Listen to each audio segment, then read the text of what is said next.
So don't waste it living someone else's life. Don't be trapped by dogma, which is living with the results of other people's thinking. Don't let the noise of others' opinions drown out your own inner voice. And most important, have the courage to follow your heart and intuition. They somehow already know what you truly want to become. Everything else is secondary. Stay hungry, stay foolish. Stay hungry, stay foolish. Stay hungry, stay foolish.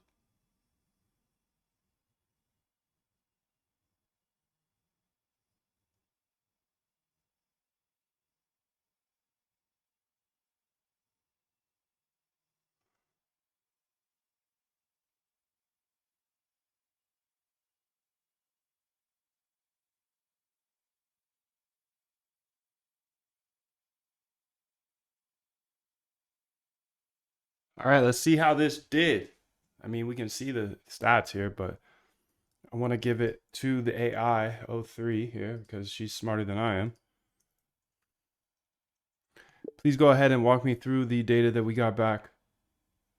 Explain to me how it looks and how I can interpret it and how we can move forward from here.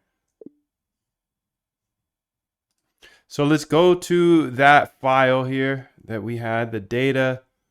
It's actually not in robust, it's in walk forward. Equity curve, we can go ahead and reveal in Finder here.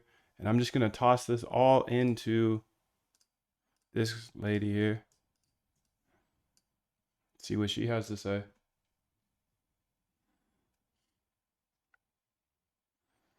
Then also let's go ahead and open them up so we can use our tiny brains as well. Tiny brain, big heart. Tiny brain, big heart.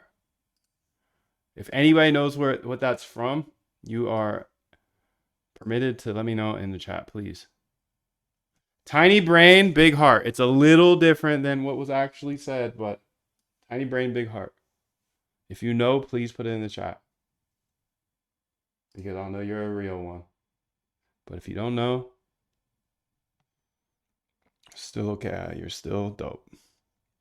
So you can see the walk forward stitched equity here. Okay. Curious as to why you're using Python for HTF when it's subpar and quite slow. High time frame. Did you mean HFT? Did you mean high frequency trading? I don't know how to respond until I know what you actually meant. So much love to you. Thanks for the question. Actually, it's not even a question. It's a statement, but you know, I know developers are like that. Let me just make a statement, not ask a question. It's all good, bro. You mean HFT? Is in what way you connect AI generated code to running Python without copying and pasting the code every time, sir? I just copy and paste the code, or I use Cursor. Cursor is here. I've been using O3 today, and you know, O3 is like 30 cents per run inside of Cursor. This is the AI IDE. So I'm just using my credits here, and I'm copy pasting it. Okay, what you just ran. Well, let's look at it with our eyeballs first. We saw, you can see the equity here. I think this is equity, yeah, equity here. So it goes up. That's good. The Kalmar here. Let's go ahead and look at this. So this is train start, train end. You probably can't see this, huh? You're welcome, bro. Guess my other message didn't go through. Yes, Python for HFT. Now, I don't do HFT. That's the thing. So HFT maybe in a few years. The way I look at it is the lower time frames are easier for us newbies to get off on. So I've only been at this game for 4 years. I'll be here for a long time, and I feel like you just go smaller and smaller time frames over time. It's more competitive, HFT, and I may agree with you when I get there that Python's too slow. I do know Rust though, and Rust is super fast. So if I ever run into a problem with latency, a better word for latency is speed. If I ever run into a speed problem, I will probably use Rust, as I know that language. But yeah, I'm not doing HFT. Some people want to trade 2,000 times a day, and that's not me. Not me. Not right now, at least. Maybe later. Maybe later. Okay, so you can see this set here from 2016 to 2019. This set 2015 to 2018. This set 2016 to 2019. Max drawdowns here.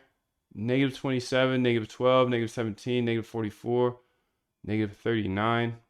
Cal Mars 268, 3.6. Sortino 124. Sharp 1.4.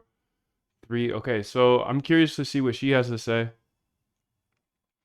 And also, if you like to give an opinion on O3 compared to O4, compared to O1, dot, dot, dot. I don't know. I'm just using the newest ones. I got no opinion.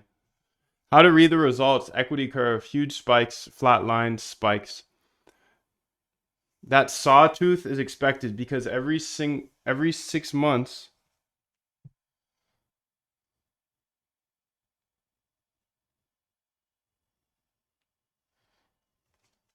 every 6 month slice reinitializes capital to 1 million for independence. 2020 to 21 bull run slice rocketed to $16 million. Then the slice starts again at 1 million. The plot plunges, which the max drawdown routine counts as negative 96% drawdown. Later slices trend up more smoothly. 2023 to 24 takeaway. Visually useful for seeing per slice behavior.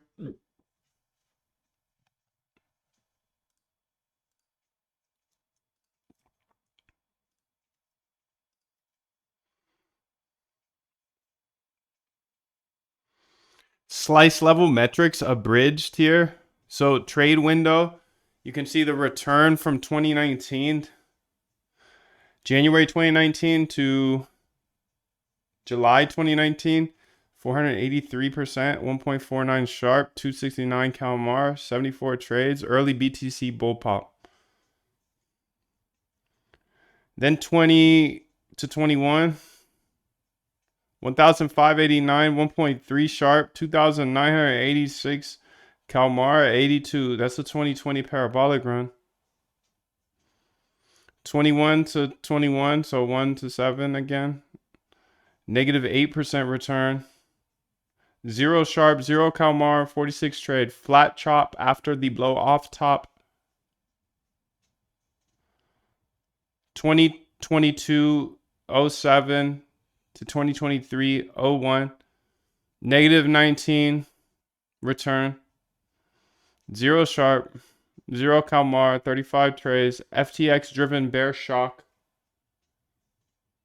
2023 07 to 2024 01. 109% return. 2.43 sharp, 44 Calmar, 57 trades, post ETF rally. Then the recent 6 months here is 41% return. 1.21 sharp, Calmar 4.1, number of trades 48.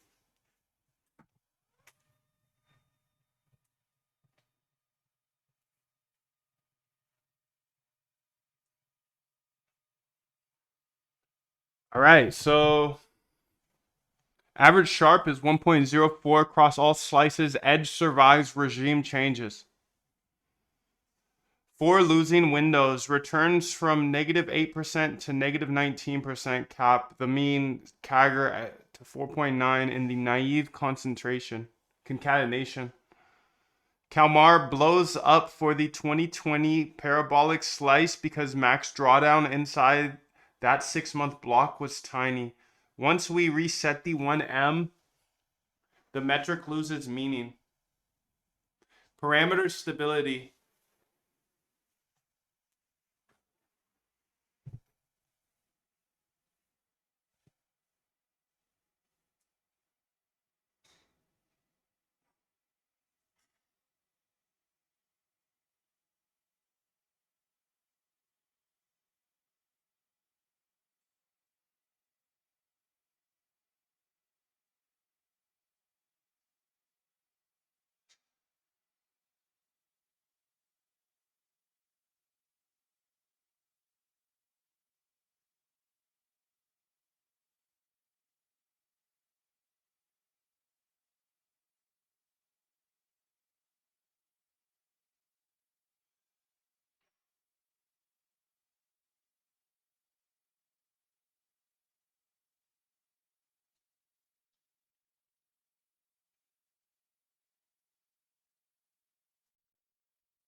You have to, in a business like this, just keep making things better, keep improving the system, because other parts of it are going to wear out after a while. People will catch on to this or they'll catch on to that. So you just have to, like in any business, you just have to make things better and better and better, because that's what everyone else is trying to do.